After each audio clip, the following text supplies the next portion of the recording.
And it's, I don't know why I do it. I'm not really trying to prove too big a point, but I just find it interesting. It's my Social Security statement. And a lot of people in this business don't want to divulge what they get paid for things or what they make for things, and especially in radio. Yeah. Because, believe me, if you found out how much these sea-sucking morning shows and afternoon guys were getting paid, you would hate their guts. That's the way it works. When people find out what radio guys make, they get angry. And although I recall we were at dinner the other night hearing about what someone made who basically makes commentary for about 3 minutes an hour, and you were outraged. I got angry. Now, mind you, it was twice what my peers make in medicine, but go ahead. It's all right. Twice what your peers make in medicine, please. Peers. Anyway, this is a Social Security statement that I get sent once a year. I guess everyone does. Drew, do you get yours? It seems like every other year. I never noticed any coming until a few years ago, and now you never paid taxes until a few years ago. Yeah. Maybe this is the second or third one I've gotten, but I find it very interesting, and it starts at the beginning of your recorded work. For me, 1980 must have been at McDonald's in the 10th grade. 1980. You're taxed. My total earnings for 1980, $232. Who? Yeah. Big year. It's all right. It's all right. Still living at home. You're 14. 15. Yeah. No, maybe it's 16. 15. Keeping it real. Living with a stepmom and apathetic dad in North Hollywood. Crapping in a popcorn tin. Well, not yet. Not yet. Not yet. We're coming to that year. Now, 1981. Starting to move. Starting to move in the right direction. $746. Ooh, that's a huge move. Decent year. You break that down by month. That's pretty good coin. Pretty good coin. Yeah, working at the Flask Liquor now. Oh, I didn't hear about this job. Delivering booze to angry, non-tipping old Jews. Great job. Great gig. Fantastic. That job must have lost 5 minutes. Great job. Now, 1982. Graduating high school. Going to work. What about graduating high school? Yes, I graduated high school, barely. I didn't get my diploma, but I was able to graduate. Well, you left. You finished high school. No, I owed the book room money, and they wouldn't give me my diploma. Well, I'm surely that was reflected in your job, your monetary career. Your job they said I owed them $19.95 for We the People. I argued with them. They said, we're holding your diploma until you give us this book money. And I said, I'll show you. I'll have a endless string of dead-end jobs that don't require a diploma. Yeah, that must mean that because you didn't have a high school diploma, your income level will be held at the level it was when How you left. dare you? What do you think? You pull out your high school diploma when you're filling out an application? Let's see. What happens to your career here? I'll show you. 1982, $1,093. Wow! Out on his own, making his way. Well, no, I'm living in the garage. But the stepmom's putting the heat on me now. She's had enough of me bathing off the hose bib outside and cramping in a popcorn tin. So it's time to head out on my own. Yeah. 1983, that's when I make my move. Okay. That's when I strike out, and it's reflecting the income. $2,289, everybody. Big year. Big year. Yeah. And then, now keep in mind, everybody, not going to college and working summers. Just working. You know what occurs to me right now? Yeah. What does it cost the government to keep records of people making no money? Yeah, there must be a lot of people out there that made no money for many years. Yeah. How much does it cost us to keep those records? I should ask. I'll ask my family. Apparently, I don't know if they would know that. But all right, now, smarty pants. Now I've made my move. 1984. I'm in my one-bedroom apartment with the Wheeze. Wow, already. Living on Laurel Canyon. Living large. Got myself a futon that we're sharing. Nothing gay. Just proud. Just, making ends meet. $9,367. Oh my God! Yeah, that's 1984. Everybody, that's pretty good cash. Yeah. I mean, keep in mind, gas was not $1.65 a gallon back then. It was $1.35. So I want to remind you different too time. We talk to people every night here that have three kids on that salary. 1984, 1985, zero. Just a zero there. See the zero? This is because you didn't file? Zero. Yeah, zero. I think... or are you taking everything in cash that year? I think what I didn't file. And by the way, if you wonder why the government comes snooping around, it sees a little trend like that. I think it might send up a red flag. Yeah, little zero. I think I added on my grandmother's kitchen that year. Just took a year off. Need to find myself. You know what I'm saying? Mm-hmm. Plus, when you made $9,367 the year before, You can cruise. you can afford to coast for a couple of years. You know what I'm saying? Yeah. Sure. All right. So now here's where the move comes here, Drew. 1989. Oh, wait a minute. I'm only up. I'm at 86. Sorry. Yeah. 1986. $17,672. Well, you were getting some skills then. That's pretty. That's when you started the carpentry and stuff, right? Yeah, I'm moving into my carpentry world now. You know, still living under the poverty line, but I got my pride. Buying your own equipment, probably. Got my Mazda pickup truck. So you're with reinvesting in yourself as a business, so it's not necessarily all reflected in your Social Security. I'm making good, makes pretty good coin at this point. I mean, $17,000. You know, that's almost half as much as a school teacher. You must So I'm have doing tons pretty of good. checks back then. Tons. Here's the problem. There's a problem. Quite honestly, I want to be frank with you for a Aside second. from the money and the car, I no didn't handle, know you what couldn't they meet wanted. anybody. I didn't know. I didn't know if it was Adam, you know, the friendly, happy-go-lucky carpenter, or Adam, the $17,670 a year man. I didn't know what they wanted. Trust them. I cut a lot of gold diggers out there. Yeah. You know what they're going for. Yeah. They want to be set up for life. Mm-hmm. Kind of bread. Still living in the, now me and the Wheeze and another buddy take over a, 900 square foot house in North Hollywood at this point. 1987, take a little slide here, $2,553. Again, and let me just say, this has been out of the house for 4 years now. Not going to school, didn't suffer any back injuries, didn't move back home. Just joined the working force. 1987, $2,553. 1988, want to take a guess, Drew? 9,000. Zero. Was one of these years the ones when you fell off the scaffolding and it couldn't work for a few days?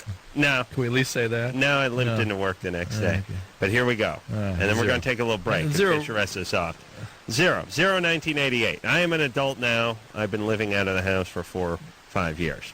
Zero really means you didn't file. Zero means did not file. Mm-hmm. Zero means worked under the table. Yeah. That sort of stuff. But didn't get much work under the table. Right. And you want to know why I didn't have credit cards? Yeah. No Social Security. See the zero there. Yeah. It's hard. That's where you got to do the secured bank. You know, you give the Bank of Hoven $500. They give you $250 credit. Right. And it's like, hey, that's great. How hard is that to do? I could give $500 to my mom and tell her just to give me $250 worth of credit. All right, 1990, $6,312. We'll stop there. But remind me to pick it up a little bit later. Rocky but steady few years there. It'd be more fun if Drew brought his in. You guys could compare back and forth the years. Yeah. Drew wouldn't do it. He's too big a coward. No, I've never seen that. You never seen it? No. It looks like junk mail. A lot of people just throw it away. I just throw it around probably. Yeah, well, it's very interesting. And I know, Drew, you got to read it. Yeah. I got to see what that's all about. Now, don't give away. No, I won't. Don't look at it. It's no fun. I remember it last year. You don't remember every number. No, I don't. But let me just. Hence your $9,000 guess on my pivotal goose egg year of 1987. Now, give me that. Come on, don't make noise into the mic. Now you're going to be bored when I read you the rest of it. You ready to go? Uh-huh. Pfeiffer? Yeah. Pfeiffer's ready to.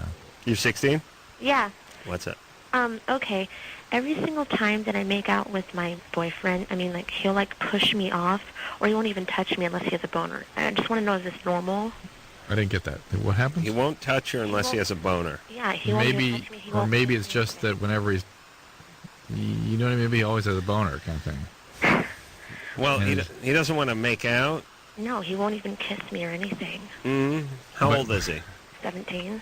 How often you guys have sex? I've never had sex with him. What do you mean? I don't understand what you're saying. Then what? I don't understand either. Every time, he won't kiss me at all. or he won't make out with me or anything unless he has a boner. That's not. But if he starts making out with you, he's gonna have a boner. So how can you tell which came first? I don't know. This is what. How come every 16-year-old chick calls the show sounds like she's wearing a retainer and just bit into something sour, you know? Key. You know that sound, Joe? Key. I don't know. That's why I'm... You know, it's like, stop and really dissect that question. Every time he kisses me, he has a boner. Therefore, he wouldn't come at me unless he had one.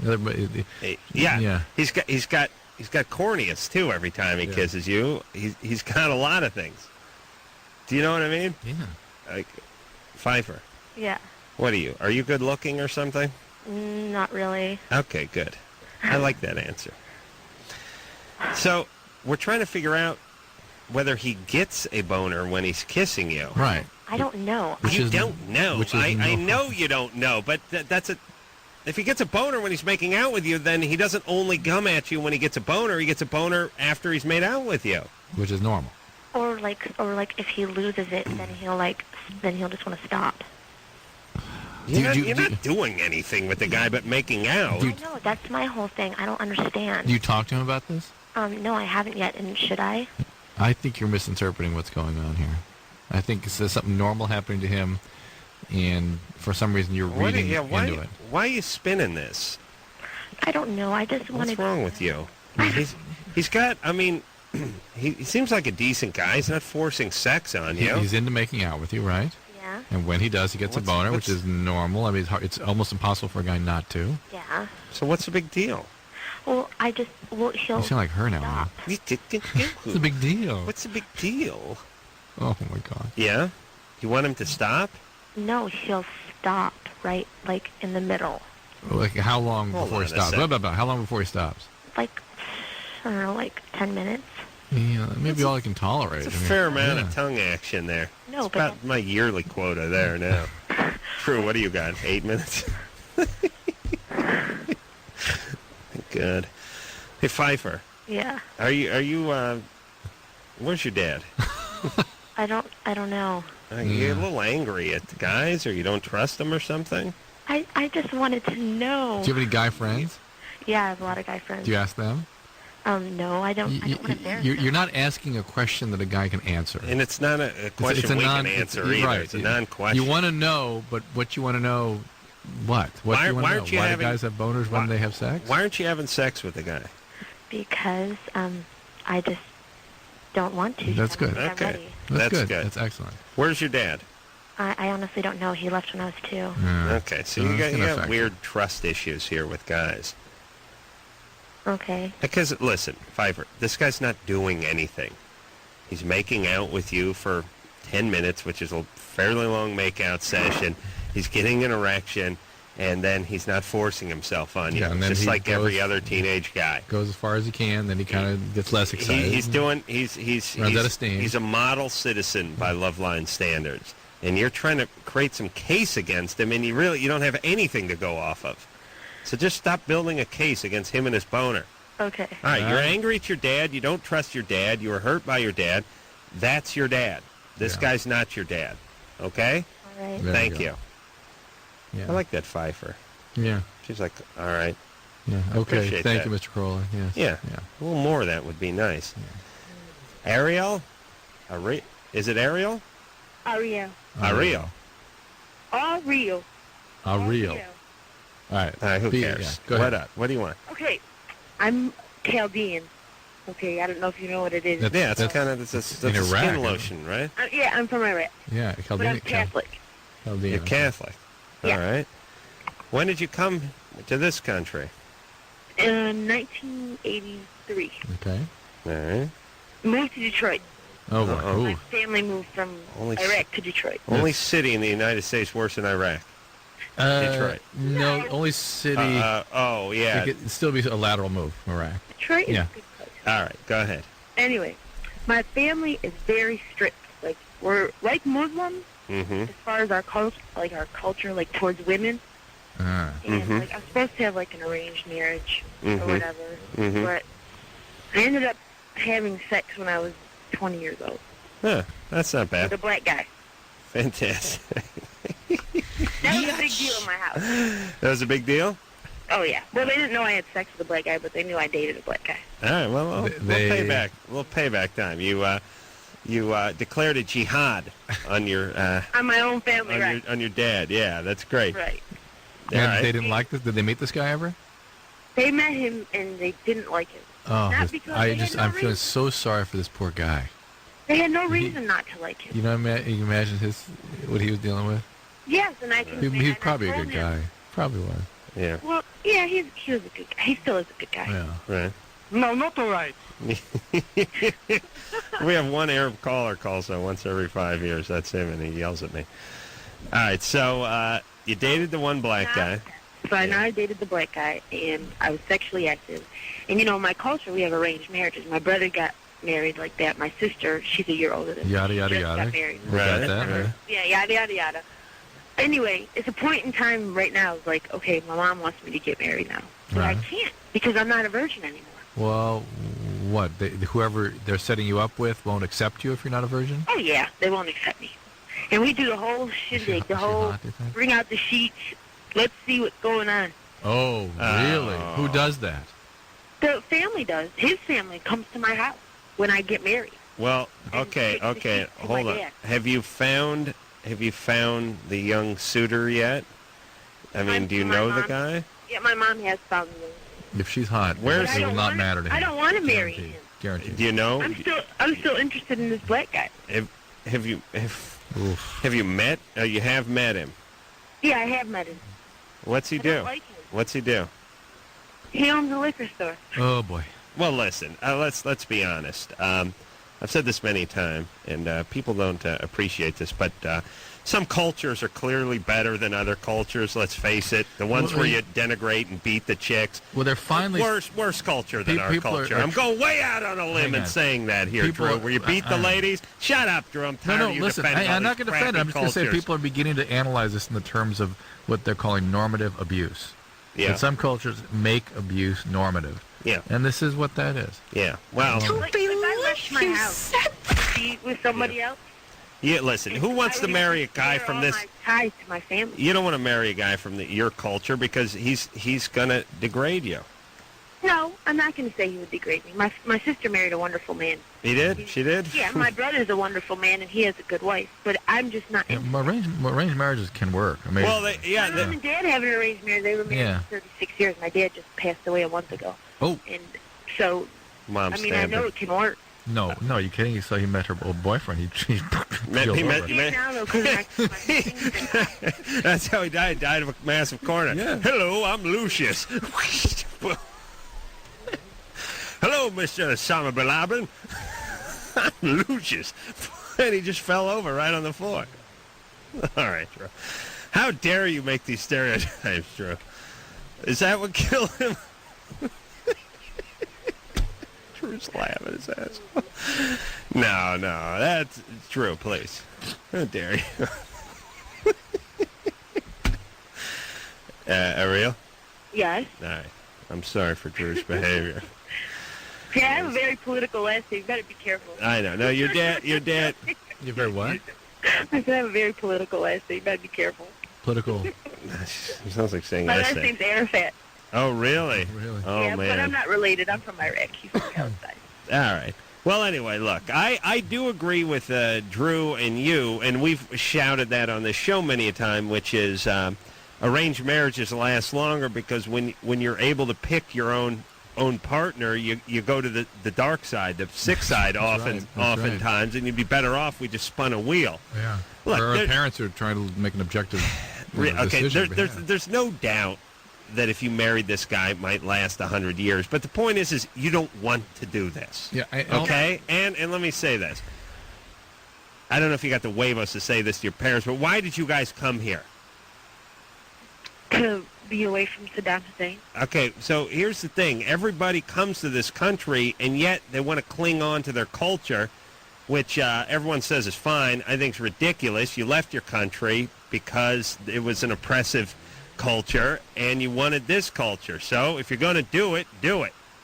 So if I do it and I tear all my ties with my family, then I think you can. I think you can call. Here's the thing: if they truly love you, and they truly have feelings for you, they will not sever all ties with you. Just because you don't want to get married. Why don't you focus on not getting married now? I don't have to get married now, but I don't want to be in a relationship with a Chaldean guy. I know. So just let that be your battlefield right now. Not marriage, not now, not a relationship. That's all. Just state it clearly and see if you can get them to calm down. You can go on about your life. All right? No, not all right. Yeah, let's see. Oh, my. All right, now what do you think of the war? I agree with Bush. You want to get Saddam out of there? Yes, he killed my uncle. Dude. He did. Yeah. I have some Chaldean patients, and they just said it was just unbelievably horrible. Yeah. The Chaldeans were especially oppressed, though, weren't they? Yes. Yeah. Yeah, he's the guy. The guy deserves. The guy needs to die. Yeah. He just needs to die. But Bush is also, he's not righteous in saying that he can go in a country that somebody else runs and thinks that he could just take him out of there. He's not God. Yeah. Well, what do you want? You want another 30 years of vicious oppression? They're over there. They're doing their thing. Obviously, the people can't stand up to him. Why should we? We have our own problems over here. Well, what do you want then? You want the rest of your family to get killed by this guy? Leave. There's political asylum. You could leave. We left. Yeah, but not First off, not everyone has the option of just picking up and leaving their country. And No, but if his own people wouldn't stand behind him so tough, then they could get him out of the regime. I mean, like, out of his political... Well, yeah, I agree. I think it'd be nice if people stood up, but there's a certain point when the horse gets out of the barn, and if you're as maniacal as he is, and is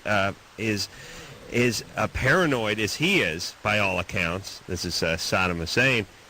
Every time there's the even inkling or just a little ripple of a coup, you just viciously kill everybody. It's hard to get something off the ground. You know what I'm saying? Right. And I think that's what's going on, or what has been going on there for many years. All right. Well, good times. And in order to leave a country, they'd have to take their whole family with them, and organizing that, and getting everybody to go. Because anyway, well, and where are you going, and what's your plan? The entire country leaves Iraq and goes where? You know what I mean? Yeah. Who's going to have them? Yeah. The beauty of that part of the world, it's not Mr. Rogers' neighborhood over there. Everyone magically hates each other. I wonder what that is. Well, we're all just different, beautiful cultures. That's all we got to remember, everybody. Just different, not bad, just different.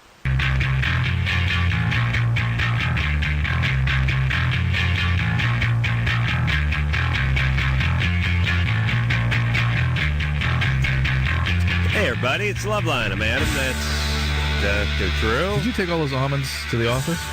We got them here tonight. We got them here? Buried them here somewhere. All right. Lauren. No, you digging those out, Drew? The almonds. I'm going to average 750 smoked almonds a night until those 2 cases are depleted, Drew. You got to mention Mezza Inc. Mezza Inc. M-E-Z-Z-A?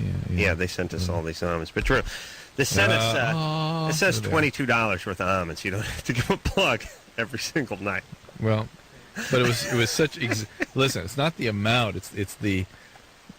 How can I say this? The joy this gift has brought us. I agree. I agree too. But it sets a dangerous precedent when people send us $11 worth of crap and we give them a plug every night. Plus, it's brought me no joy. Next time, like send yogurt or something that's loud and horrible on my ears. Yeah. Oh. Plus, we shouldn't tell people we eat stuff that they send to us. Yeah. Thank you, Brian. Thank you. Drew's going to get into that. Oh, no, the Sultan over here needs a little coffee refill too. Well, his lady in waiting is over here bringing him his smoked nuts. All right, you ready to roll here, Drew? Yep.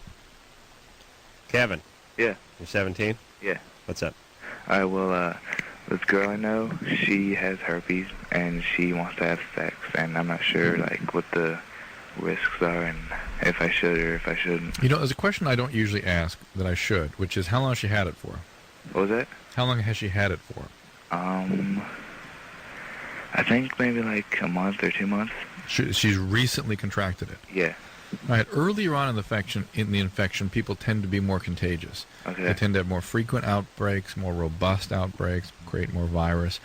Is she on medication for it? Yeah, I'm pretty sure. Okay, so that'll suppress some of that viral production. And then you can wear a condom. That can make it even safer. Genital herpes? I don't know. She just told me it was herpes. I imagine that's what she's talking about. Yeah. That's people mean when they're talking about that. How old is she? She's 18. All right. And if she has no symptoms and she's on antiviral medication, and you wear a condom, it's a reasonably safe thing to do, but it's impossible to be completely safe with herpes. You can always contract it somewhere. Drew, what about what I do before I'm with the hooker? I hit my dork with Raid. You know what I mean? Yeah, Raid. Spray it down with Raid, nutsack, Yeah. pubes, a-hole, whole area in there. Sometimes I'll let a fogger go off my underpants. Flogger in the ass? No, Underpants. I don't think it'll do so much. No. You It's good don't think times, I would do it, huh? though. It's good times, though, huh? No. All right. Let's talk to Jake, who's 16. Jake, Yeah. what's up? Yeah, I had a question for Dr. Drew, and my question was if you hold back your ejaculation to make your orgasm last longer in the same way you could hold back a pee stream, would that be bad for you, like in your... Well, first of all, it will not make your orgasm last longer. Okay? Well, The orgasm how lasts can you when it hold it lasts. back the same way you hold back a pee stream? Well, you could. Some people can contract a muscle in there that will kind of hold it back temporarily, but it will come Yeah, out. then it just leaks out It leaks later. out, exactly. Basically, that's right. Like something you left in the car. And it's not as though you're going to explode or have a serious medical problem. It's not the healthiest thing you can do for your outflow. You're tract there. 16. Where are you going? Who are you satisfied? Well, He just wants a longer orgasm. He wants to beat off longer, right? So maybe wait longer in between beating off, and you'll have a longer orgasm, more intense. Or do what I do, beat off more often. Yeah, because I read this in a Yeah. Maxim you're right. magazine. Yeah, Maxim magazine. Right. Yeah, and it just said it makes it last longer. Yeah. Well, it doesn't. All right. But you want to tell us where you read that again? Maxim? Maxim? All right. You have a girlfriend, Jake? No? No. Work on that. That'll make you happier. Shocking. All right. And listen, you people out there who read things, I used to think that, okay, if you saw something on TV or maybe in a tabloid, you couldn't believe it. But if you read it in a magazine or a newsprint, oh, yeah, it was true. Wait till they start writing articles about you. And not just lies. I just mean factually screwed up, wrong. Yeah. 3/4 of the stuff. Just flat out wrong. Like if you were there, you knew what was going on. You just You mean just wrong. people interview you, you tell them some things, and they twist the facts, or if they do some research on you and screw that all up. Not only that, just flat out screw ups all the time. Like in the newspaper, the other day they were doing a thing on great April Fool's pranks over the years, and they cited K-Rock, the mother station out here, Kevin and Bean, the morning show, for doing some good pranks over the years that Jimmy used to be involved with, and now Ralph and all that kind of stuff. And they had this one that they cited where one of the guys from the morning show got in a fight with the lead singer from Radiohead, and that was the big thing. And they said that Bean got in the fight with what's-his-nose from Radiohead, and Jimmy and I were reading the article the other day, and we both looked at each other and said, Kevin got in a fight with him. Oh, yeah. Bean didn't get in a fight with him. Now, I wasn't through an interview. It's just they're wrong. They Right. screwed up. It's not. If you're reading it, it's not that big a deal. But if you know the guys, it doesn't make sense. It's all the time. All the time. Yeah, that's just one little tiny itsy-bitsy example. No, if someone wrote an article about you in the newspaper and you read it, they would have a couple of dates screwed up. They'd have your name spelled wrong, the way you went to school would be wrong, who they interviewed, the teacher, whatever, When wrong they name, ask you, like, how what they you met taught you. this or how you got into that would be screwed up. So Yeah. everything you read, look at it as, the 3/4 factual. Unless it's the Bible. And then if it's editorial, if it's somebody's opinion, no. yeah. Well, then you can decide to agree with it or not. Desiree, Yeah, you're 18? yeah, Mom was laid off again. yeah. Thinks she's suicidal. She's depressed. She cries a lot. Cries a lot, sleeps a lot. Has she expressed suicidal thoughts? Not to me or my sister, but I'm pretty sure she's thinking about them. Well, how did you get that impression without her telling you? Well, I have depression myself, and so I know like what it's like to be there, and just like the way that she's acting and stuff. She's like never happy, always crying. Yeah, we get that she's depressed, but suicidal All right, thoughts. Drew, get off that part. I mean, she's not suicidal. Yeah. But Liz, how old is she? Like 45. Because here's the thing. Drew, stop me if I'm wrong here, but 45-year-old women don't usually squeeze a trigger. No, that's true. They're just depressed. They take pills once in a while, but that's... Yeah. When they have kids to take care of, they usually pay attention to that. They don't do it. Yeah. Yeah, but Desiree? Yeah. Your mom's depressed, and you're depressed, and that's sad, because my mom was depressed, too, and it was a bummer. What kind of work did she do? She did permitting for like oil companies and like land use permitting. Where's your dad? Oregon. And you're in Alaska? Yeah. Was she running away from him? No, like when I was 4, he was an abusive alcoholic. Well, then she wouldn't run away from him. No. Yeah. Yeah. Why'd she go to Alaska? Because this is where all our family is. Okay. Okay, so here's the thing.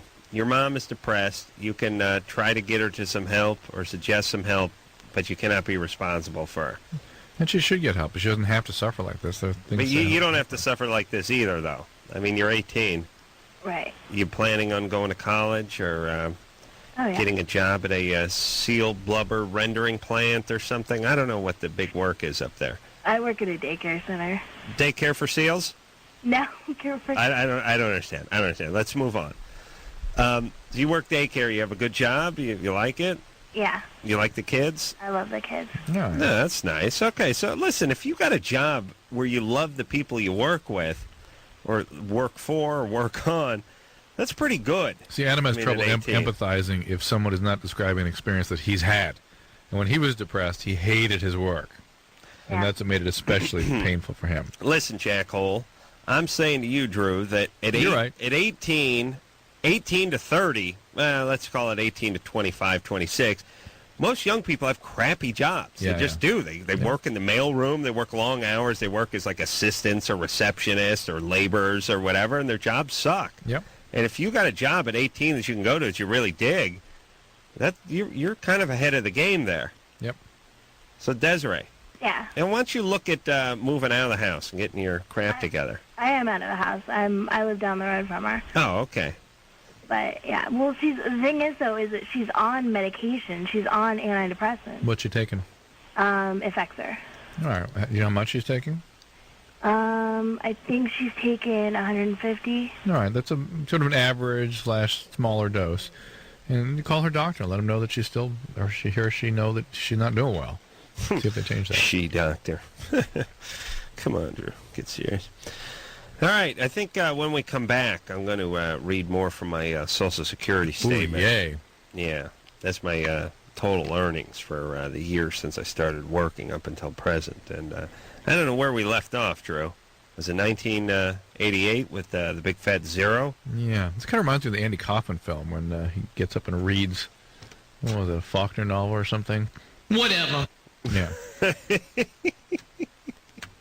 All right, we'll take a quick break. We'll be back.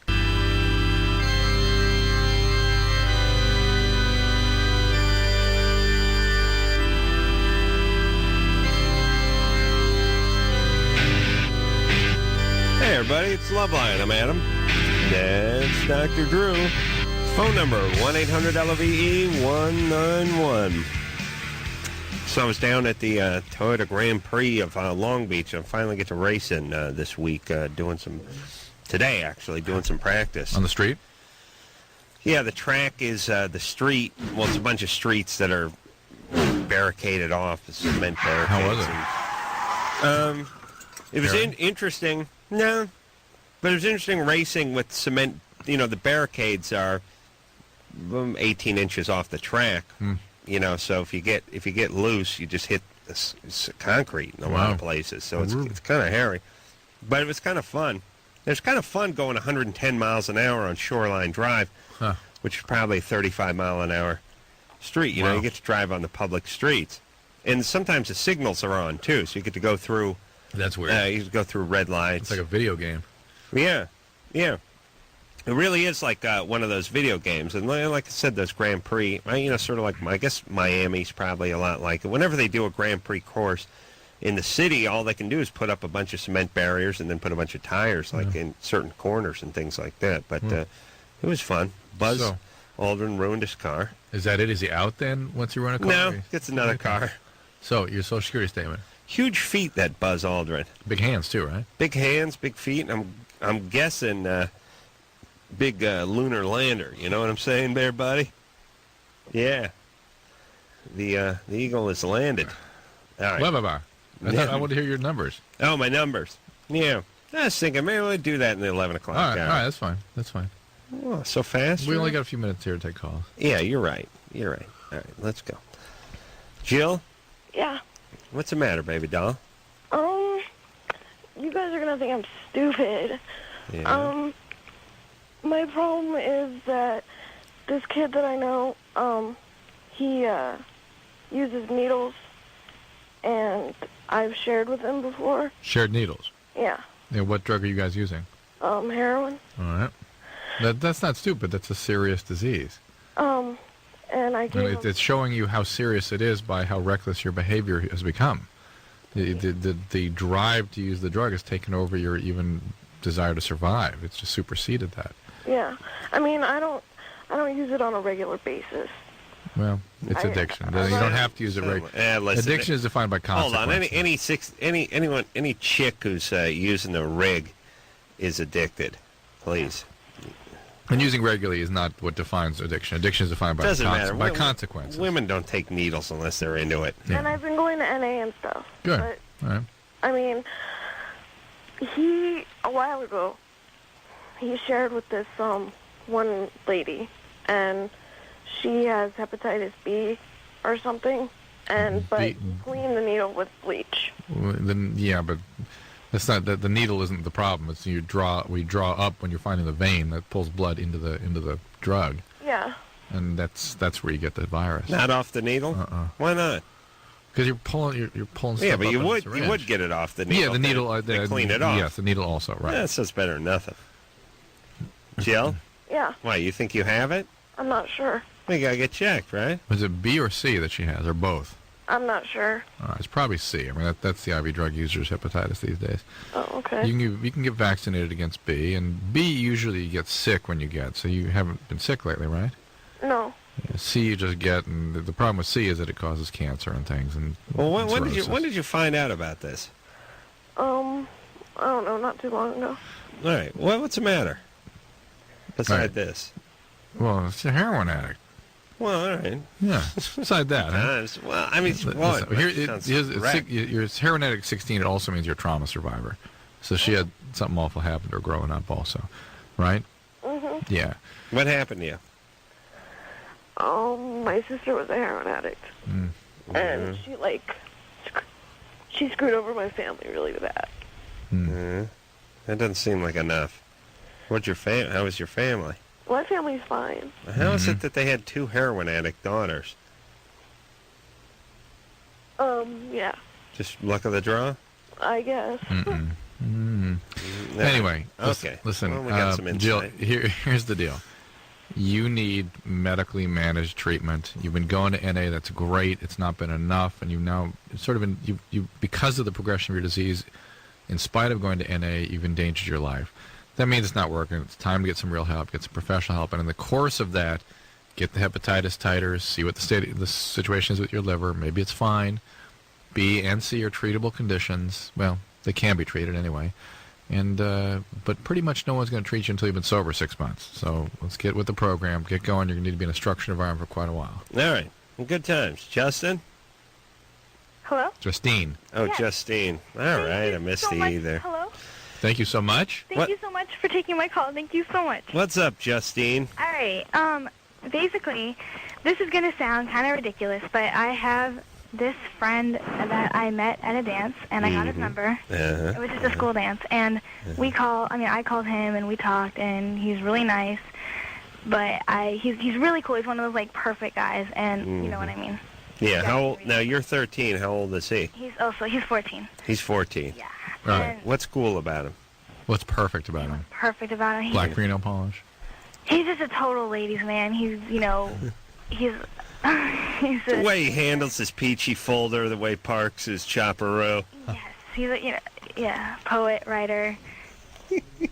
I know. He winds his beanie to the left. Pardon? Okay. So, anyway, so I really liked him, and then I decided I don't... Hold on a second. I like to watch a phone screener Brian explain physically the jokes to junior producer Lauren. I said, he winds his beanie to the left, and then there was a little confusion, and I noticed Brian explaining the joke. Actually, showing the beanie being spun, yeah? Yeah. All right. Hi, Justine. Sorry about that. All right. Oh, also, I forgot to say thank you so much for doing everything you guys do on the show. I think it's awesome. Thank you, Jane. You know what's nice about Jane? Justine has a nice observing side of her, sort of, she can look at herself, laugh at herself. I know this is silly, but I am. She's good people. She's good there people. I am. I love you guys, too. All right. This is where it starts to get interesting. So I decided, all right, this guy, I don't have a chance with him. It's not that I have lowest self-esteem or anything. So I called him back about 2.5 months later, and you're going to think I'm a total psycho, but I said, hey, I said his name. I'm not going to say his name because you guys flip out when people say people's names. Right. I said, hi, it's me. And he's like, who's me? And I'm like, you know who I am. He's like, no, I don't. I was like, oh, I'm your guardian angel. And he's like, okay. So even though he doesn't really know who I am, we became like super, super good friends. And so now I'm totally, totally into him. Just over the phone? Well, yeah, but I also see him like at dances and stuff. Isn't he interested in finding out who you are? Does he? Oh yeah, totally. He's like, yeah, we have to go hang out, and. But he knows you also. Yeah. So he's gonna be disappointed, you think? Well, that's kind of why I called the show. Is because I decided I'm gonna see him on Friday at another dance, and I invited him as the normal me, the normal Justine, not the angel Justine. Wow. Yeah, but doesn't he recognize your voice? Yeah. Well, that's the weird thing. That's the thing about like I know Drew, you're good at recognizing people's voices, but I was kind of like guys never, I can call a guy one night, the next night call and be someone else, and they don't even notice. I'm like, what's wrong with you? Yeah, they're 14, 15, Yeah. So I was wondering if we could call him. Tonight? If I could tell him how I feel. Tonight? Tonight, yeah. On air. Yeah. I could tell him how I feel, and you guys could, guide me along, and, I don't know. Or I could sit here for an hour and read my Social Security statement. You have his home number. Yes. You think he's awake? Yeah, his parents are probably going to be called. I'll probably have to apologize and everything, but... All right. Well, let us take a break, and we'll talk about it amongst ourselves. We'll convene, which means me watch Drew take a leak and eat more of these smoked almonds and then forget about it. But hang on, Justine. Hang on. I like that little spark plug known as Justine. We'll see. Hey, I think we'll try this. All right. We'll take a break. We'll be back.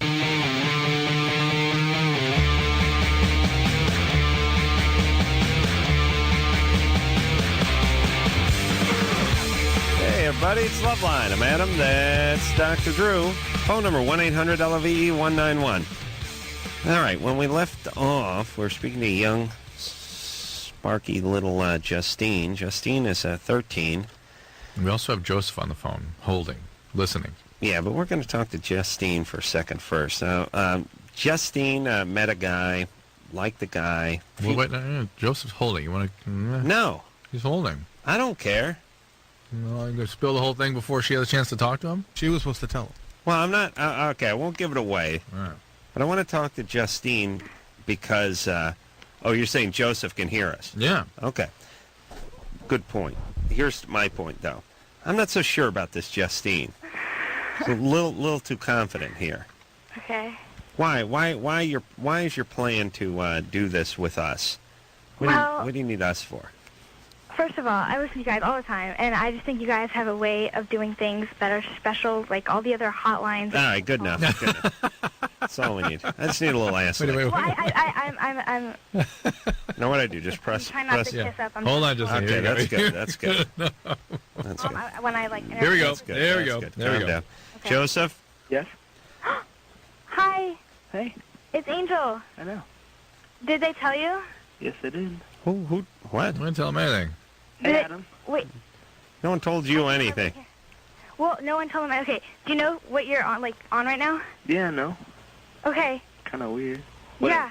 Well, you're on Loveline, and Do we need to apologize to his parents, or we're okay that way? Wait, what is it? Do we need to apologize to his parents, or we're all right? That's cool. All right.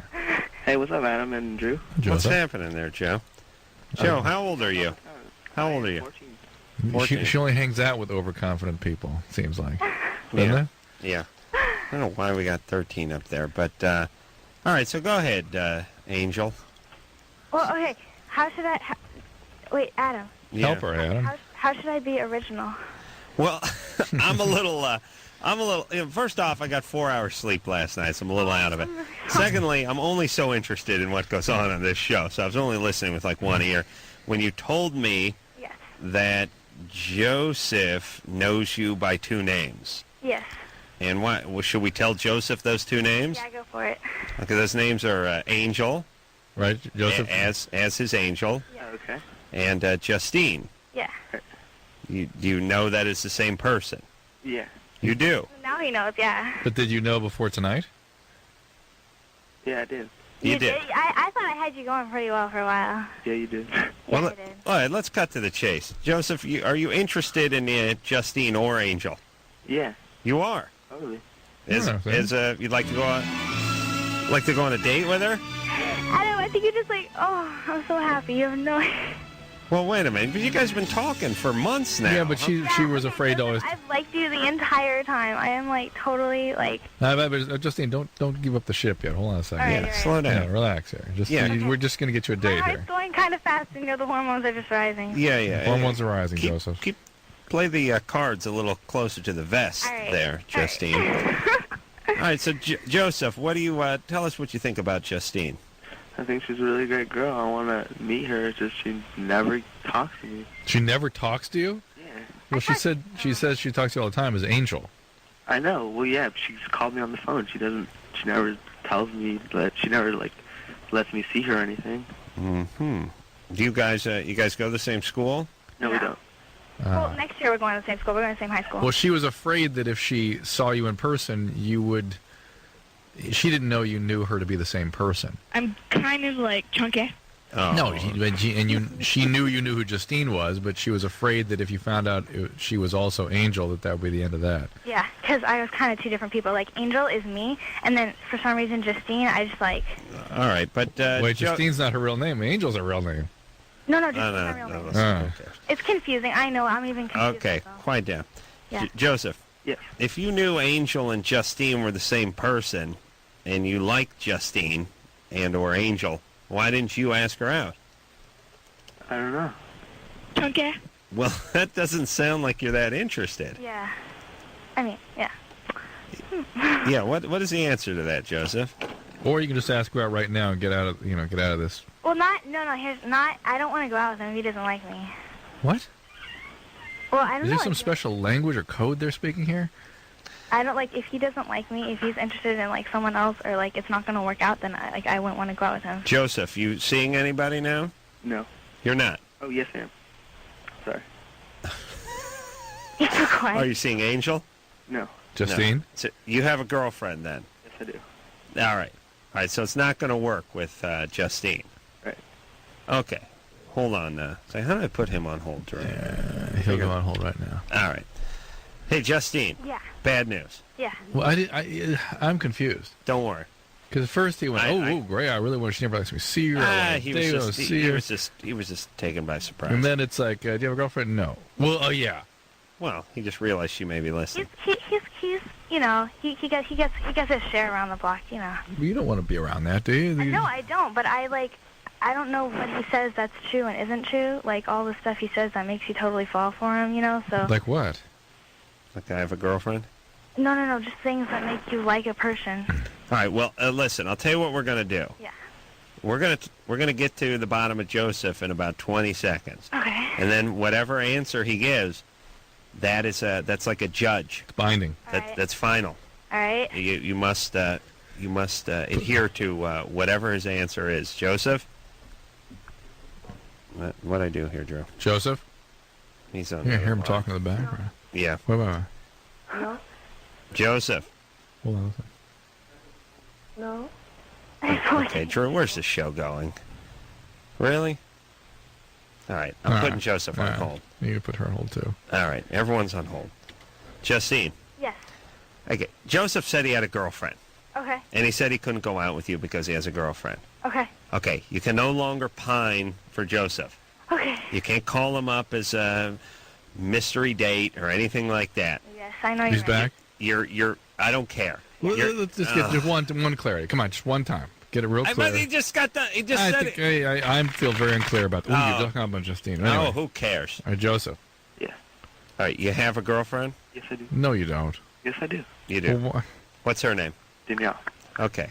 And well, when we first called, were you so interested in meeting Justine? Well, because I wasn't with her when I met Justine. Yeah, but you said you were interested in meeting her. She never let you meet her. The guy's 14. He's got soap in his ears. Joseph. Yeah. You're not interested in Justine, are you? Right. All right. Not as a girlfriend. I don't know. Okay. Right. Stupid Drew. Crystal. I just punched the whole keyboard with my hand because I had to keep going back to figure out what the 13-year-old needed to say in between conversations with his mom. All right. Okay, listen. He ain't interested. Mm. All right? Yep. Sorry, Justine. That's it. That's fine. Plenty of guys who will be. You just move on. You'll be fine. Trevor. What's up, fellas? You're 20. Hey, Adam. What's up? Big fan of yours. Thanks. Kind of admire her because, you're a blue collar kind of guy. Well, I don't know about blue collar. You were. But Well, I want you to keep going. I need 90 to 2003. 90 to 2003. Now you're making over $2 million a year, I figure, if you're paying $750,000, $800,000 in tax. Well, let's get there. Let's see what happens here.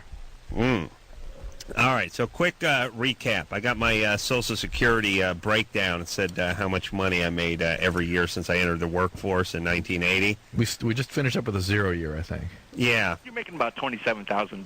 80, yeah, I'll just 89. Just recap. From 1980 to 1989, averaging about $4,000, $5,000 a year. So what are we in, 89? Just finished with a 0 in 88? Right. 89? Everyone's sitting down? $22,543. Quite a comeback. Read it and weep. Yeah, I was doing then? Earthquake rehab for the city. Yeah. Sitting pretty at about 19 and change an hour. Nice. Yeah. With benefits? Yeah. No. All right. No. What were you driving at that point? Now I'm driving at that point. At that point, oh yeah, well that's what I mean. At that point, I'm driving a very sporty Datsun, 78 Datsun regular cab, bench vinyl seat, no headrest, no air conditioning, 78. mini pickup truck. And, 78. Those things were not street. They weren't mini. They weren't mini pickups. They were micro pickups back then. You'd have to grease my ass and get a running start to get into the cab. Yeah. No. What did you say? Crew cab? Yeah. No. Regular cab. Crew cab wasn't even around really in like 78 or 79. But keep in mind the car's 10 years older than whatever the date is. All right. So. All right. Move along. Now we're moving on to 1990. $6,312. Finished up with the city. Feeling pretty good about myself. Probably did a little under the work. Still renting rooms and houses, doing this kind of stuff. Still, no dental, no medical insurance. Under the table work at this point. A little bit of that. You're learning the system. 91. Now things starting to look up. 0. Oh, my God. 0 and 91. Uh-huh. I'm not a child at this point, Drew. No, I understand. It's not like I'm 19 and I'm in college or anything. Then I'm, starting to creep up on 27, 28 years old there at this point. Big fat 0. 92, $3,521. 93, pretty consistent. $3,984. Maybe did you reach some threshold and start taking everything under the table? You figure, I can get by with this. I made a little under the table, but it wasn't really that much, really. Wow. Yeah. 94. Yeah, now I'm living in La Cañada, I think. Had a hot tub. La Crescenta with Ralph and a couple other guys in a house up there. I heard about that hot tub, too. Yeah, good times. $6,442 for the year. But now, 95, I meet Jimmy Kimmel. Oh, yeah. start doing a little radio, this and that. And the very, very generous Trip Reeb over here at K-Rock. We're back at zero? It's back at zero. No. $36,221, ladies and gentlemen. You have to upgrade your car by this point. Now, now I'm driving a beat-up Supra because I don't need a truck because I'm starting to get into radio, but I'm still. I got the Supra about a year and a half before I completely got out of construction, so I'm still hanging wood and stuff out of the back of the car. So we're now 8 years ago. Yeah. 8 years. All right, now we go to what, 96? $316,000, 424. That is Loveline on TV. that was largely Loveline on television. Must have been TV Loveline. 97, $354,661. Maybe I don't know. Starting doing the man show there. No, not yet. 98, $543,453. Almost a millionaire. Yeah, almost. 99, $1,237,903. Yeah, but then it seemed to level out. And then in 2000, but I think I made more than this in 2000. I don't know, Drew, you're going to have to read this and see if this is the complete and total after a certain point. Then it's 1 million and change and 1 million and change after that, and then 202 it went up, but it's not shown there. The 202 doesn't do it. No, not yet recorded. It says. Yeah, that's the one that they're looking into right now. I suspect. Yeah, there's marshals at my house right now. No. All right, there you go. See, there's hope for everybody. That's what I'm trying to say. I mean, I work in a warehouse. I load freaking trucks every day, making $12 an hour, which I think is pretty good at what I do. Yeah. And just think where Adam was at 20, age 20. Exactly. Well, age 20, that would have been 80. Let's say 84, 85. 0. Oh, okay. Well, there you go. Hey, Adam. 84, 9,367. That was a big year. For that decade, that about capped it. That was biggest I had in the 80s was $9,000. Well, no, you had 1 year of 17,000. Ooh, wee. All right. That's why I told you the ladies loved me back then, Drew. You didn't believe me. Yeah. All right. Adam. Yeah, I Trevor. heard you on a Stern show about probably 6 months ago. Kathy Griffin busted you on the bus ride to the Super Bowl. Yeah. What happened with that with your wife and all that? Wife was pissed off. Uh-oh. You Wife was farting on the bus again with Jimmy or something? No. Kathy, it's just a whole story about us we're going to the Super Bowl. I had a party bus. We stopped off somewhere in like Laguna. Some chick and her husband wanted to get on board the bus and go to San Diego. I said, yeah, fine. She asked. Then they got off the bus. Kathy made this big deal like I was inviting chicks on the bus. My wife was listening. She got pissed off. Oh. But I don't do what you do, Drew. Which is what? But stick my own nose up my own anus and start crying until I flood myself. That's what you do, Drew. Not me. I told her, hey, baby, get over it. Don't make me get the Social Security income list out and read that to you again. I'm seeing your wife slowly start to wake up. Yeah, don't worry about it. She's had about an ass full of your stuff. Okay, but listen, Trevor's right. And look, if you do something wrong, you have to apologize. If you apologize for something you didn't do, it implies guilt. Yeah. All right. I told her, get over it. All right. I didn't do anything. Trevor didn't ask the question. Then I yelled at Kathy. Okay. Trevor? Yeah. What was that question?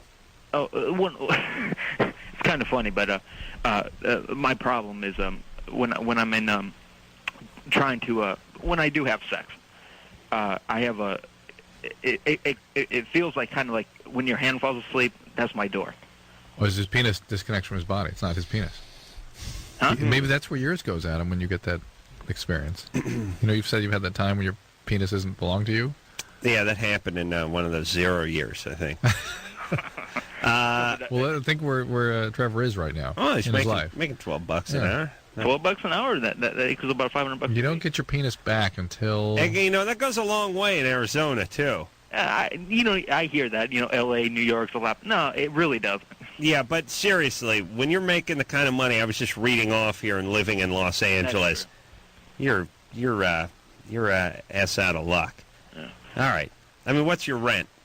About $400 a month. I live with a dude, though. You have a one-bedroom or? 2-bedroom. Yeah, see, I was paying $4 something a month in a one-bedroom with a dude. What year? 80? 85? But that's the point. All through that period. But you were living on the coast, though. No. No. What is your point? Yeah, that was in the early '80s that it was 400 and change. It's more now, and that was in the valley in the heat. We had to have 3 guys live in a one-bedroom.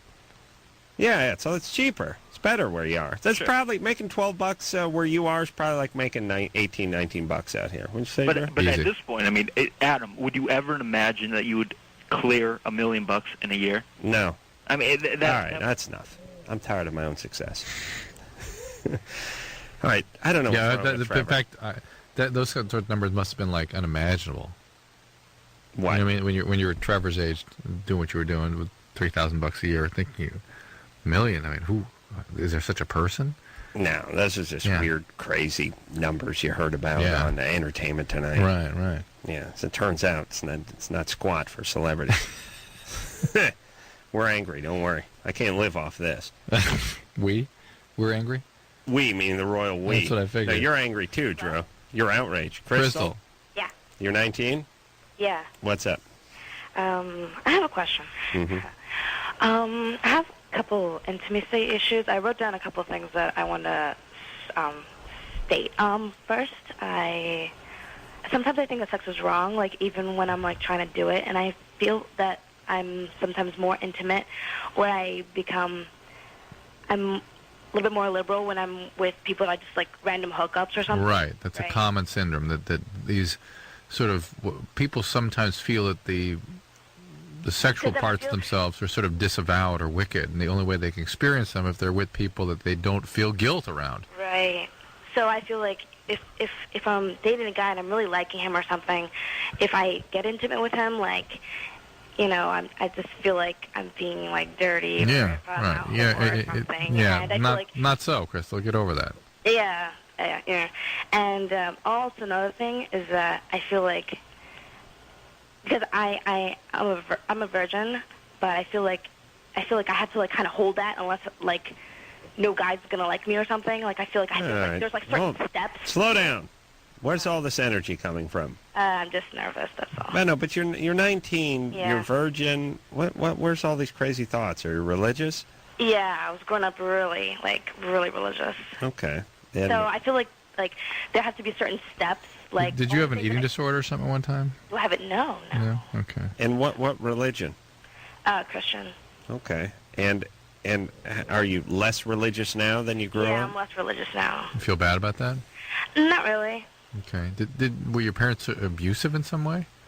Yeah. Yeah, that's what I get. Just wholesale abuse. There's bad parts of yourself, and I'm going to keep away from What kind of abuse? Oh, every type of abuse.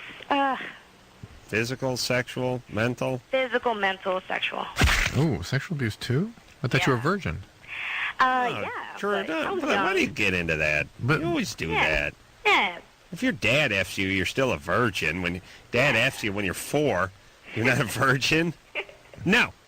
Drew, I would always get into this with Drew. I think it's weird. You may be chaste, but listen, you know our callers consider virginity a technicality when a penis crosses the plane of the vagina. That's it, period. No, Drew, it's what you consider a virgin. No, I think consider chaste consider virginity. that a virgin. I just think it's a weird distinction to make. I just feel like if I have sex with somebody, like they're gonna have that hanging over my head for the rest of my life or something. Well, who sexually molested you? My dad.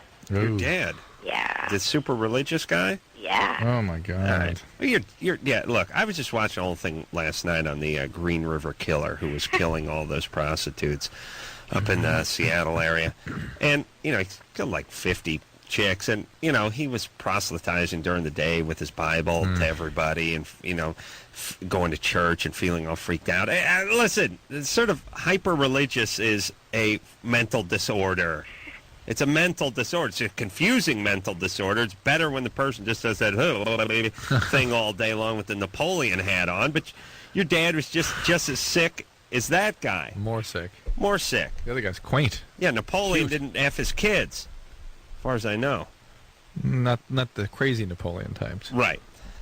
Even the real Napoleon, as far as I know. Oh, come on. He's a goofy guy. How dare you? Anyway, Crystal. Yeah. You got to get some therapy. But the things that I've tried, and No. I'm not even going to. That's not open for negotiation. Yeah, you need to get Someone in with has been somebody through what you've been through. Are you out of the house? No. Oh, my No, my God. parents are divorced. My parents are divorced. I live with my mom. All right, but your mom is the one who's just crazy enough to live with this guy. Yeah. Marry this guy. She's not all that. She's not all there. Yeah, we know that. Yeah, she's pretty. Okay, you need to get a job, I do fight to have a keep job. it, move out, get independent, and get some therapy, and start getting your life in order. For a long, it's like you always ought to be in some therapy, really. With that kind of, And you have to. You're an adult now, unfortunately. What should I do about this now? Like, here's the great news what is. should I do about this now? All right, because I have listen. a boyfriend. All And right. He wants to get that kind of close, but I can't explain it to him unless he'll think I'm like psychotic or something. All right. The good news is that you're able to have a relationship with quality people. You don't just go after and become attracted to a-holes, which is what often happens with this kind of history. So you're capable. It's just you're not totally available to those relationships when you get involved with one of those guys. Yeah. If you can't, what? Let me. Yeah. I mean, could you screw up your kid if you sat down to put a battle plan together to F up your kid to, it'd be sort of zealot religious and then sexual abuse? Yeah. It'd be see Crystal's life. Could there be anything worse? I mean, in terms of scrambling your kid. Yeah, a little physical abuse in there. All right, but let's say you can only pick two. Yeah, you got that's a good combo. Thank you. Let's call it the ace combo. Yeah, the ace, yeah. Right. Okay, so she is doing relatively well considering where she's from. She's able to have these relationships with quality people. That's a good thing. The fact that she can't be totally abandoning, sexually and all that stuff. Fine. Yeah, that's all right. But we'll listen, take that. I don't like people living in the same house they were sexually abused in when they're 19. We don't know that she's in the same house. She was with mom and moved away from the dad. Well, they got divorced, so dad could have been out of there. Crystal, Yeah. you in the same house? No, but I do keep in contact with my dad. I do. Like, I've actually, because I just feel like he's my father. Like, I actually sat down with him a year ago, and I asked him why. What'd he say? And believe it or not, he just looked at me. He says, "I thought that you wouldn't remember." Well, then what? I'm not kidding. It's That's not a good joke. one. It was pretty bad. That's fine. Well, you did remember. Now what? What did he say then? And he was just like, "I'm really sorry," and I'm sorry. That's it. Because I love my dad. Like I keep in contact with him. Oh, yeah. No, that's great love. No. But I'm not trying to be all the way around him. I'm sometimes part of the healing of this is being able to forgive people like this. Yeah. Exactly. I'm not going to be resentful and blame my parents for my problems. but you've I'm trying to get over sacrificed. them. It's a lot of things you say are really healthy, Crystal, but you've still sacrificed a piece of yourself. There's a piece of yourself that you keep sort of walled off and disavowed and you won't have anything to do with. And certainly won't let anybody else have a piece of it. It's not somebody you care about or respect. You've got to let that part into your relationships. If you can't, then that is therapy. All right. Well, that was a good, honest answer by Dad. Yeah. I didn't know you'd remember. But it's like saying, why'd you commit the crime? I didn't think I was going to get caught. That's all that is. Still, one wildly effed up guy. Yeah. Yeah. All right. So listen, again, people that are hyper-religious, let's just start treating them as folks that have a mental condition. Thank you.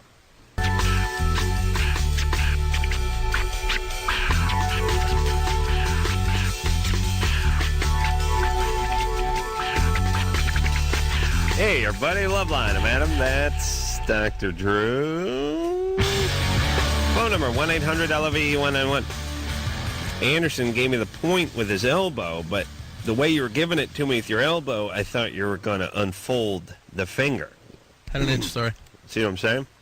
I was ready for the pow, the tomahawk. Like yeah. Uno, where you just can yeah, but it was just the elbow elbow. this time. So I was waiting for the arm.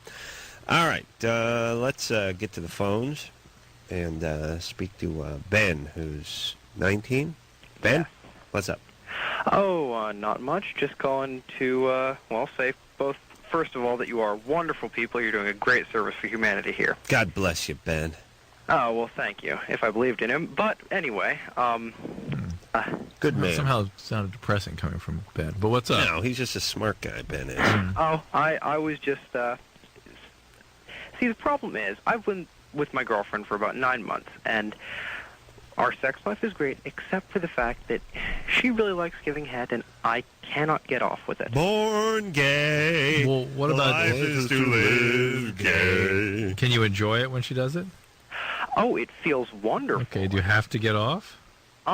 No, but she feels disappointed when I don't. Well, she feels like she's not doing a good job. Is she able to bring you to climax any other way? Oh, most certainly.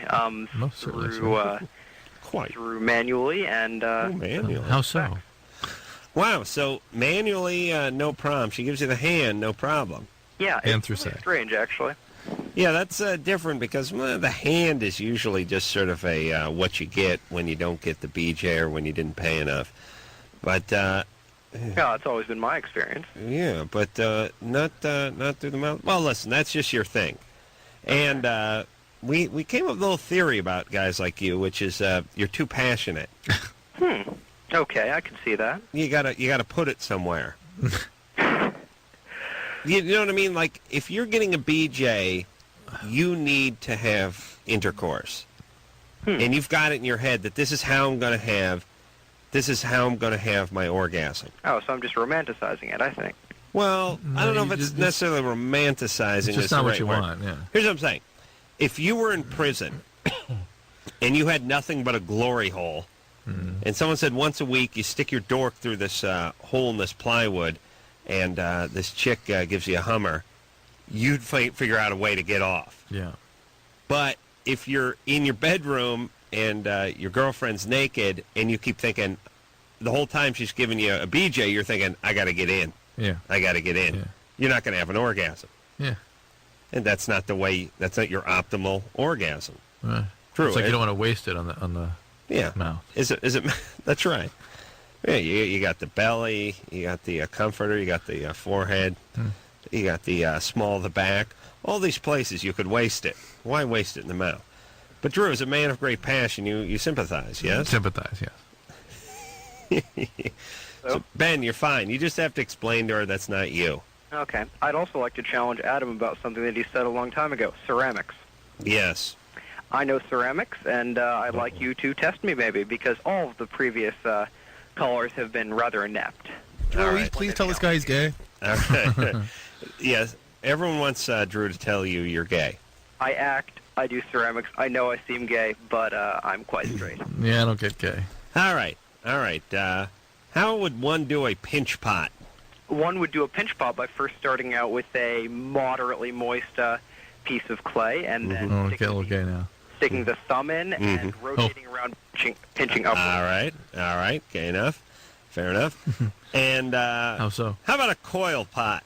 A coil pot, you'd roll out a long snake of penis-like clay, and then you'd coil it around a circular base. All right. Ask like a glazing question. Now, when you're putting one coil on top of the next coil, how would you get them to stick? You'd score them, and you might use a little bit of the slip from the bottom of your water. Slip?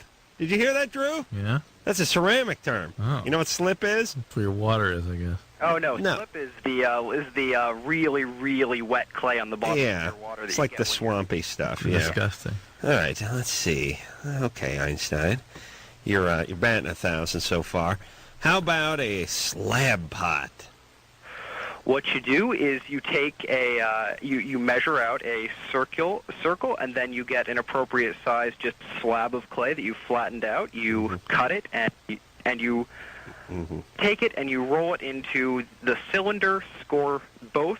And you're gay. All right.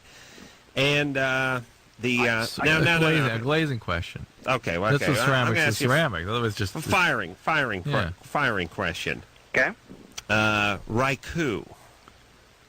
You know what? I want to make this statement. This 16-year-old or 18-year-old or 17-year-old or whoever it is that raped Jenny needs to be brought to justice, not only for all the other potential victims that are going to cross his path. He needs to be brought to justice at age 16 or 17 for his life, too. Absolutely. Put him straight. He needs to be straightened out now so that he can get some counseling, so that he can sit somewhere and think about it a little bit, and hopefully by the time he's 18, he can go on and make some kind of life for himself rather than killing some guy in a liquor store robbery at 19 and spending the rest of his life in jail. Anna, 15. Hi. Hi, Anna. Hi. First of all, Duran, you put out an album called Thank You or something like that. Yeah, we you did. did a remake to Crystal Ship by the Doors, and I thought you guys did a great job. Oh, That's thank first you. off. We Great love the job. song. Yeah. And I'm so Is that disappointed that Drew's not here. before? Exactly. Yeah. A great song. Get the Traveller guitar, we'll do it. Oh, come on. Just, At least go you on. guys didn't botch it all up. That was great. But I'm disappointed Drew isn't here. I totally forgot about that because I had a question for him. But I guess Oh, it's all right. You can ask Bruce, can't you? Bruce is... It was a gambling question. Hey, what's the line on the... No, listen, Bruce is Drew. What are your credentials? Please, Bruce. Internal medicine, addiction medicine. You're a little the more than same. that. You are Drew with bad hair, right? Right. Okay. Yeah, Drew does have nice hair. Yeah, he really does. How does she know? Oh, from the TV show. Yes. I don't think I was supposed to say anything about that. No. Okay, I'm sorry. I'll stop. What's your question? It's like kind of a question, comment, mixture kind of thing, but I just want to know how, what is like the line to draw as far as like obsession or like a crush thing kind of goes? Like, how much is, too far or whatever, because I don't know what's It unhealthy. hasn't even been a sentence yet. I know what she means. I know what she means. It's hard. I'm so nervous. I'm never Who are you into? Who's the guy you're obsessing over? You, Adam. Oh, please. I swear to God, my mom thinks I'm crazy. Why? Because I tape the show when I can't stay awake, and I listen to it when I'm watching TV or whatever, and she's like, who is that guy? I'm like, well, that's Adam. And she's like, well, God, he seems like such an idiot. I'm like, no.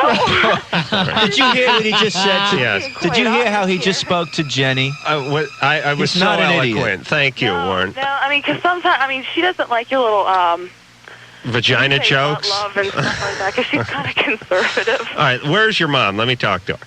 Oh, no. Come on. I will convince her to let me have your hand in marriage. Trust me, she's asleep, and she told me, she's like, don't be calling, because I've been telling her I'm going to call her. She told me not. I don't want to. Don't threaten your mother by calling me that way, Anna. Sorry. All right, I hear your voice on the telephone. This is very refreshing, by the way. We have the Duran team in here, and Anna was calling, and I was completely ready for her to say that she'd been obsessing on Simon or Warren or Nick or John or somebody since she was a zygote. But as it turns out, boys, It's you. Yes. I've got to say, he's not a bad-looking chap, actually. He's got a brain in his head. Sense of humor goes a long way. Yeah. I don't know what it is. It's just, I think that's all right, Actually, that's a compliment. I think you're a bit too close to kind of talk about this one, Adam. So maybe I should take. Yeah, but there's nobody in the parking lot waiting for him. Your question, Anna. They are, but they have a gun and a 40-ouncer. Your question, Anna, was where do you draw the line? I mean, what do you feel it's getting a little bit out of hand? I don't know. It's like I don't know. I've seen some of my friends, go crazy over people, and it seems really immature. But it's like get these little dreams. It's really and good stuff. fun, though, isn't it? Ever since I saw the TV show. Yeah. Do you think it's unrealistic to? It just looks so good. All right, I don't want to embarrass you, but speaking of out of hand, you've never diddled yourself to me, have you, Anna? Maybe. Oh, my God. That is the greatest thrill. After a lifetime of diddling myself to images of others, TV, people I work with. She puts it on slow-mo. Oh, that is... I don't know about the slow-mo part. I'll have to try that, though. Do you get the same? Do you get the same bit of the video and keep rewinding it to that bit and then playing it back? Yeah, that's a good idea. Yeah, I do tape it, too. I tape both of them, actually, and... Because, I have to get my sleep, too, but... Right. All right. Here's. I think she's diddling now. Here's the deal. No, I'm walking around my house so nervous on the radio. All right. Seriously, Anna, please. I'm not all that. Oh, yeah, you are. Yes. No. I'm a man like every other man. A little taller, a little better looking, a little smarter, a little richer, drive a nicer car, but I'm a man like every other man. Men are cool. All right, Anna. Here's the deal. Here's my take on the whole obsession stuff. It's a nice distraction. It's fun, and everybody needs a healthy outlet for this. But when it gets to the point where you're stalking or you're dropping out of school or you're sitting home, writing letters all day to somebody you're never going to speak to or sleep with. Oh, no, see, I mean, I really don't think I do all that. I've seen people who have. Right. And I look at them like, oh, geez. And I don't want to get Well, like this doesn't sound like an obsession. This sounds just more like a nice little healthy fantasy to me. Yeah. Yeah, that's a better word for it. You know, I'm just sitting here thinking of a word to call All right, it. Obsession does seem like strong for it. What city do you live in? Excuse me? What city do you live in? I don't live in a city. What state? What state? Washington, D.C. What country?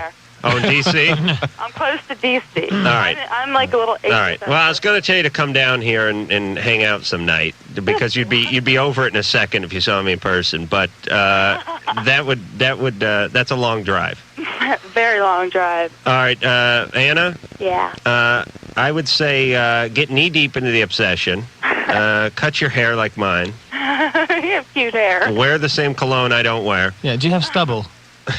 Excuse me? Do you have stubble? Facial hair? Oh, no. He does. I don't think so. All right, Anna. Yeah. You're 15. Yeah. You'll move on to one of the boys from Baywatch or one of the girls from the Spice Girls. One of the Spice Girls, or perhaps that Lorenzo Lamas guy. Oh, Lord. Him again. All right, don't laugh. You guys got the same chest, Warren. Come on. All right, he's walking around with no chest now. Do you guys lend that? Does the chest go back and forth? How does that work? No, this thing is just there. It's genetics. All right, Anna. Yeah. I appreciate the compliment. You're fine. Welcome, And because, I don't know, you just seem to have like the best views on everything. all right, I love your little stand on abortion and that kind of thing, and I think we need more people like you. President, thank you. President, man. What is your... We need more people like Anna. And listen, just so your mom doesn't go totally insane, tell her you've switched your emphasis to Dr. Drew. No. Please tell her. Yeah. For me, Anna. Dr. Drew. Please, for your God, Adam. Please. Go on, say it All now. right. Say it now. All right, we're going to running late for break. All right, here's what we're going to do. We're going to go to break. We'll play the new Duran Duran song off the Saint soundtrack as soon as we get back.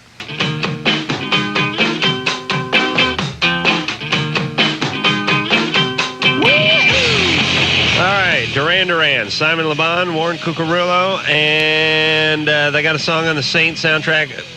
Simon, you don't have to hustle in. We'll just play the song now, and we can talk about wine a little more.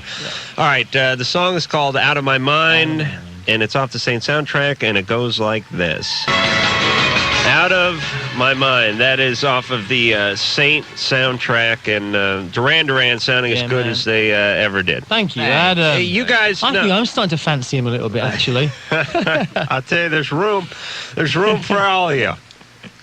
Here's what I want to say about Duran Duran. You guys, well, not you, Warren, but Simon. Because how long have you been in the band? 10 years. Oh, yeah. All right, you guys. Sorry. Exactly. For some reason, he ain't the new boy no more. I thought it was just a couple of years, but anyway, that's good though. It's a good sign. You blended right in and worked wonderfully. You were dovetailed right into the thing. That doesn't mean anything. Here's what I'm saying. Same sound. You know what I mean? Like a lot of bands, they start off sounding this way, and then it's like everyone goes, well, I really like the old, whatever, fill in the blank, U2 or Van Halen. But now this new stuff sucks because they sound different. You know what happens is bands they get embarrassed about their earlier sound. They listen to it and they start to get self-conscious and think, no, I want to sound like Smashing Pumpkins. And they try to be like somebody else, and it never works. And they also singers bring often in... try and change their voices the way they sing. It's such a mistake, it really is. A lot of bands bring in elements from other like they bring in people who work with other groups that they like. to try and do the same thing for them, and it doesn't work. Right. But funny enough, you say that it can work for some people. I mean, having said that, I mean, it really, really, really did work for us. When Andy and Roger came out, when we left the group, when we brought in Nile Rodgers, and he played a lot of guitar on that album, and he produced it, and he brought in a lot of his kind of funk sensibilities. And That's not something that we'd go back to. But I know, I agree. But the thing is, I think there's something, because it was an absolute necessity that happened. We approached it from a different perspective. We weren't really kind of avaricious of somebody else's talent and the way they performed. I'm just going to let you coast to a stop here. Yeah, right. Time for a little drink. Time for a little drink. We were talking, actually, Dr. Bruce brought up Simon's near-death boating experience, which is a real cool story that I remember was a long time ago, and it's just one of those, didn't that happen to one of those guys in Duran Duran, but I didn't remember the story. But why don't you tell the story, because it's cool. Okay, well, I was taking part in the 1985 Fastnet race, which is a yacht race from Southampton right out to the Fastnet Rock, which is, I think it's about 100 miles south of of Ireland. Little rock sticking there right in the middle of the Atlantic, and it's 300 miles there and 300 miles back, and we were sailing along the first day, and I'd gone below deck with a load of other guys and was sleeping. There's 26 fellas on board, because as you have a big crew in a day race or that kind of race, and I'm lying there and this huge bang happens, and the boat heeled over, and the weird thing about it was it went the same way that it was already heeling. It carried on going further around that way, and you just knew that something was wrong, because usually if there's something goes wrong, the boat will turn head to the wind and it'll stand right up, right? But this kept on going, and it went flat, and then me and the guy who was sleeping underneath me fell out of our bunks, and then we fell on the floor, and then we fell on the ceiling. And he landed on top of me, and a huge big sailbag landed on top of us, and we realised that the boat had actually gone completely upside down. And they call it turning turtle. Because the keel had snapped off. Well, that's what had happened, yeah. That's what actually happened. So it's like the Poseidon adventure. Well, it was, yeah. I mean, we made our way to the hatch, and there was about 10 guys standing around the hatch, all these guys who were off watch. All right, some Ernest of them just jumped straight in. Okay, all right, I'm sorry. No, go ahead, I'm sorry. I will. I'm sorry. Where's the wine? It's good enough. There was 10 guys standing around this hatch, which usually pointed to the sky, but was actually pointing straight down the water. And a bunch of guys just dived in, which I thought was crazy, because you could just see all this rope just curling down in the water. On deck, when you're racing, you have hundreds and hundreds of lines there. And my brother went, I was so upset that my brother went. I was grabbing hold of him, and he just looked at me with these wild eyes and just went. And I thought, I'm not going, I'm staying here. Let me, I don't want to interrupt, but I'm going to. You're looking, the boat is completely turned over. Yeah. You're looking at a hatch that is normally above you, and you're looking down, and it's just water. It's refracting the light that's come from the sky back up. It's this kind of beautiful aquamarine colour, but it's also the colour of death. Right. It really is. A good job that 5 of us had actually stayed in the boat and didn't swim out, because when the boat went over, it took on quite a lot of water, probably about half a ton of water, and it was rocking back and forth, and this wave would travel all the way down the boat, and there was a guy at the very back of the boat who'd been sleeping above these very heavy sails, and he was trapped in his bunk, and he was actually drowning upside down in his bunk, and we started to hear him screaming for his life. Wow. And an absolutely incredible thing I've never heard before, very frightening. And we just ran right back there. And we hauled off these enormous sails, and it's really true what they say about when you're in an emergency situation, you have the strength of maybe 5 people, because there's one sail that took 10 men to carry on the boat, and it took 5 of us to throw it off, and we threw it off. Right. And we could hear him, and these little bunks were made out of webbing with lacing between them, and we just literally ripped this thing open and pulled this guy out. And how did you ultimately get out of there? Well, we all gathered back at the hatchway. It was really funny. There's one guy called Mickey Olsen, this Swedish guy, and everybody was really kind of like that. And this igloo just kind of floated past. He says, "Well, I don't know about you guys, but I'm going to have a Coke." He reached down and picked himself up a can of Coke and popped it. And it was the first time that anybody kind of laughed and smiled, and you really calmed down then. In this situation, you don't panic. You really don't panic, because panic is a negative thing and it's an anti-survival thing. If you panic, you die. It's amazing how clear your head goes and how all your thoughts become. You know, the one aim is to survive this thing and to just do everything right. And we weren't going to go outside. We started communicating with the guys who'd actually climbed up on top of the upturned hull of the boat.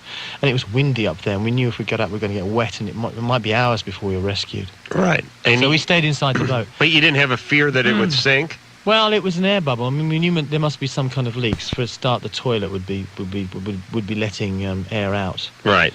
So the water level would be gradually rising. But there's no real worry about it or running out of oxygen. Not in the boat that size. And we knew we could stay there for probably a day at least. But it wasn't that long. We heard a helicopter come. Somebody had seen us from the coast, and about 5 minutes after we heard a helicopter, a Navy diver popped his head up through the hatch. And he actually, it's funny because there were these batteries dripping battery acid onto diesel, and the whole place had filled with this really pungent smoke. We hadn't really noticed it. The guy took off his mask. He said, "Jesus, what have you guys been smoking in here?" And he said, "What I'm going to do is I'm going to clear away through the ropes." It was like a jungle. It really was like a jungle. Clear You mean underwater? Underwater, because all the ropes just gone down in coils, like ringlets underneath the boat. He said, "I'd clear away there so you don't get snagged, and you just go down, you swim out, and then when you pass the boat, you just swim up to the surface, and you'll be okay." And he gave me this yellow plastic breathing box. He said, "There's some air in this, you can breathe it." And he hadn't been thinking really about what was going on. Obviously, I took it. I dived. He said, "Who's going to go first?" And I kind of said, "Oh, I'll go first." I took this box. I went down. Of course, dive down. What happens? You're carrying a box of air. You go straight back up again. And I remember going back up like this, upside down. And I just saw about 4 pairs of hands just come and grab this box and rip it out of my mouth. And I'm there with no air, underwater. Like my lungs are kind of. I was starting to feel the adrenaline. Diesel. On me. I started crawling on my hands and knees, upside down underneath the hull. I crawled until I got to the lifelines. Now the lifeline is the wire and the stanchions that stop you falling off the boat when it's the right way up. It's That's also like the railing. It's exactly. It's also the kind of thing that if it's upside down, you have to go underneath it. Right. Climb underneath it and then get up again. So I did that. I went down. Can you imagine Tarzan swimming underwater? You try and hold his breath as long as you can. Well, try and hold your breath as long as I tell this story. I get down to the bottom. I go around the stanchion, iron the rail. I start to swim up, and I'm coming up. I can see the surface is coming towards me, about 2 or 3 feet sort of short of the surface. I stop. What had happened was I was wearing these long johns, these thermal underwears over my knickers, and they got caught on the stanchion, and they actually sort of like made a knot around my ankles and pulled them together, and they just held me there underwater. And that was the most incredible thing. That was when I saw the people I love, my father, my mother, my brothers, my family, my girlfriend, all those people. I saw them, and they were all saying to me, "You've got to live, man. You've got to live. You really have got to live." The urge to breathe was incredible. Because I was coming up to the surface, and your body kind of times it, and it's going to breathe. And it's like when you got to go to the bathroom and you're getting near your house. Yeah. You start the movement. And right. Exactly. And if you can't get the key in the door, you're screwed. Exactly. Sorry. But I knew. I just went down. I actually cleared my ankles, and I left the long johns hanging off the side of the boat, and then came up with a big smile on my face, and that was really the story. Wow, that was a great story. Yeah. That wasn't the one I was talking about, though. No. That was awesome. I had no idea. I was just some sort of vague. And thank God Dr. Bruce is here instead of Dr. Drew, who would have no idea about any of this. Just say, make a noise when I do that. Thank you. All right, we got to go to break. Okay. Cool. So that was better than taking a bunch of calls from some screwed up teenagers, wasn't it? For me, it's an experience, and I like to kind of talk about it sometimes. Well, hopefully it could help some teenagers out there, that story. Right. Yeah, maritime. Don't waste your money on boats. Maritime disaster. So it's a great learning tool for the youth of America. All right. We'll come back with Simon and Warren and Bruce and me and you all after this. Hi, this is Tony Bennett, and you're listening to Loveline with Adam Carolla and Dr. Drew. Phone number for Loveline, 1-800-LOVE-191. Fax number 310-854-4455. Simon LeBon and Warren Cucurullo here from Duran Duran. Later in the show, I'll talk about the time I got carbon monoxide poisoning when I fell asleep in the back of a Winnebago while on a long camping trip with my mom's stoner boyfriend, Zorback. That was my own brush with death, by the way. All right, got the phone numbers, got the fax numbers. The new Duran Duran CD or album or whatever's coming out in August. And until then, they're on the Saint soundtrack. Now, that same song will be on their CD as well. It's called Medazzaland, our album. Oh, wait, let me write that down. MEDAZZ. What's that mean? I'll tell you that story as well in a minute. Medazzaland? Medazzaland. Medazzaland. All right, well, I'll call it the Big M. The Big M. It's coming out in August. What's that mean? Oh, it was... Well, I didn't talk to Warren for a bit, and I'll tell you that story after the next break. All right. Because you got scurvy from the last I did. Give me Talk about my brush with herpes. Give me some line. Give me some line. Warren got an ingrown hair while shaving his chest one afternoon. Wow, He's going to talk about that in the 11 o'clock hour. You want to see Oh, no. I don't want to see his willy again. Look at this. That's no ingrown. Oh, my was God. an ingrown That's hair. herpes. That's no ingrown hair. Do you have pubic hair, by the way? Yeah. What'd you do, get in a fire? Way down there. Please. Hey, listen, I didn't see the full penis there, but let me tell you, if the bass is any indication, he's got a can of corn down there, ladies. Wow. And let me tell you, Warren is one of those guys. Speaking of the bass. You know, I have to tell you this. I have to just jump in there. playing the bass I have on to the just new jump album. in here. We did an interview together in Sweden, and the girl walked in, that's right. and she said, hi. And I said, hi, I'm Simon LeBon, and he said, I'm Warren Cucurullo. And she just burst into laughter, giggles. I said, what's so funny? She said, well, it's what it is in Swedish. You see, Cucurullo means Mr. Dick. Serious. My father loved that. His dad's got an even bigger one. Well, your dad, your dad's original name was Scheinberg before he came to the country, but he had a Swedish buddy, and he wised up real fast. Iris, 20. Good evening. Good evening, guys. Hey. Good evening, Iris. First of all, I'd like to say, Adam, you're awesome. You have, like, the large front tooth thing that I have. Right. Can you smile, please? You know what I'm talking about? I know what you mean. Bucktooth Brillo head is what I was known for in high school. It's more like you just have large front teeth, and it makes your smile beautiful. All right. Well, thank you. And you have the same, you say. I had a question for Dr. Bruce this evening. Wasn't intended for, but I had a real problem this morning. Last night, like, you know how they've come out with you can leave your tampons in for 8 hours, and that's safe while you're sleeping, which I prefer because it makes a huge less mess. Well, what happened this morning was I forgot that I put one in last night, and I put another one in today. Mm-hmm. So you're now a tampon dispenser. Excuse me? All right. You put a quarter in your ass and a tampon comes out. Yeah, 2 today. And I realized that I had 2 in, and I'm just very concerned about toxic shock syndrome.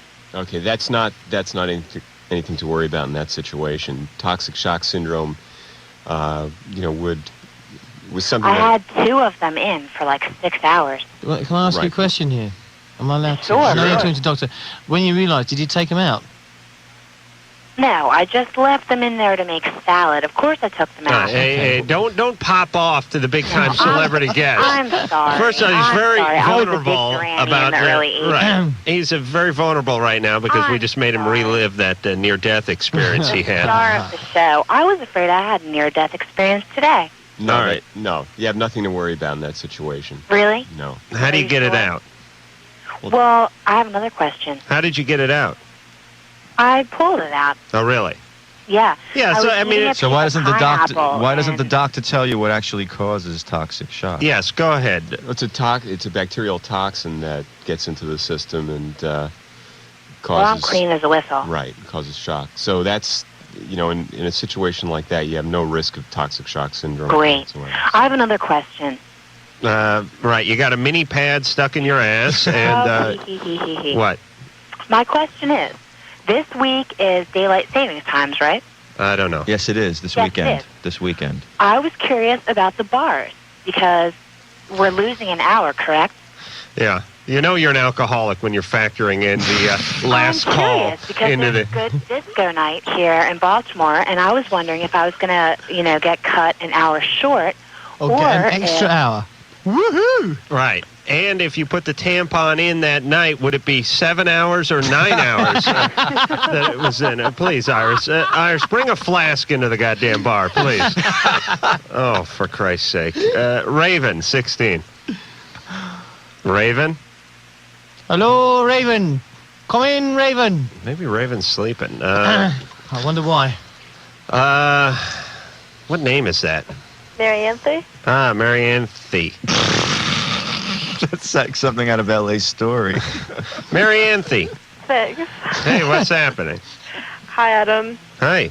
Duran Duran, just want to tell you, big time fan. Oh, thank you. I was wondering when the next time you guys would be near Washington. Well, it depends how near is near. I mean, we're nearer Washington now than we were about 2 weeks ago, which was in London. I reckon we're coming over to East Coast in about 6 weeks. But I think you're talking Washington State. No, Washington, D.C. Oh, that's yeah, what I thought you we'll meant. be near there. Yeah, we'll be going to New York definitely in about 6 weeks' time. So will you be doing a United States tour? Well, I'm not going to play live shows, no, because we need to go back in the studio and write some more songs and get them recorded because we're on a creative roll at the moment. But when the